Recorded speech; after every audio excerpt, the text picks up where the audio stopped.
said, "Oh yes, I have finally arrived." Well, this is how I felt when I visited my 91-year-old grandmother at a place called Sunrise Assisted Living. Now, you would think at this stage of life, they would call it sunset. But in fact, it was the dawn of a new era. Then I began to see what my golden years might look like. There was plush carpet that I would never vacuum. And hot meals that I would never cook. And laundry that I would never fold. There were no barking bosses, no whiny kids, no snoring husbands. Paradise! Madam Toastmaster, fellow Toastmasters, and guests of all questionable ages. I knew I had found the promised land where manna was going to fall from the sky any minute now. Today, I'm going to share with you the days that I became assisted. That's right, I figured, why wait until I'm old? When the land of milk and honey is here right now. Besides, why do these old ladies need assisted? What do they do all day anyhow besides eat and sleep and play bingo? I've got a full-time job, 2 kids, a messy house, a stack of bills, and a husband who's still kicking. They don't need assistant. I need assistant. I marched home to my family and announced that I had had a spiritual awakening, beckoning me to the land of the helping hand. So at the age of 44, I packed my bags and declared that I was going to go and stay at Grandma's house.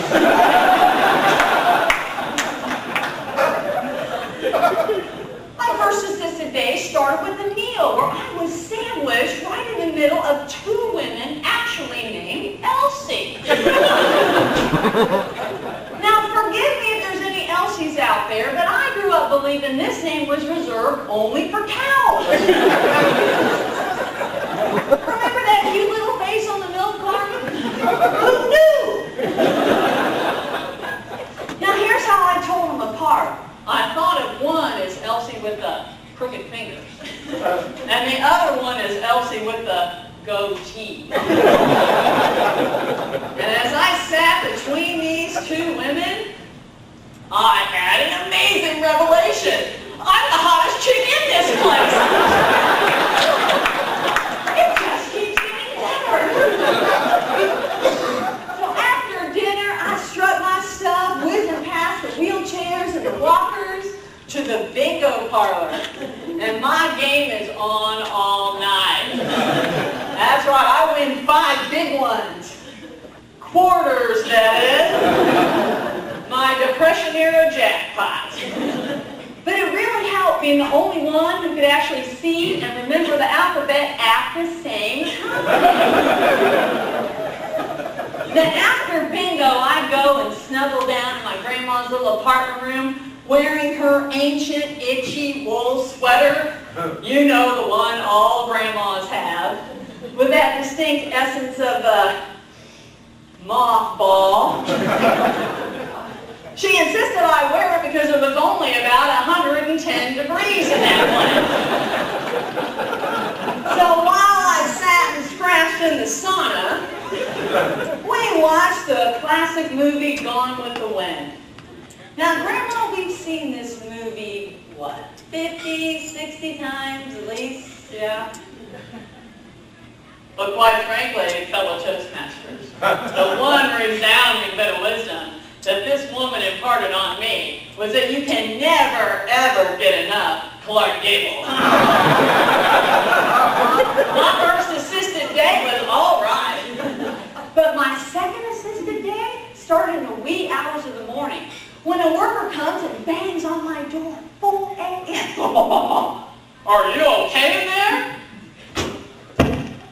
Well, I was okay until my love scene with Clark was so rudely interrupted. After that, I stagger into breakfast, which lasts an agonizing 2 hours. 15 minutes for me to eat, and an hour and 45 minutes drinking coffee, watching the Elsies chew their cuds.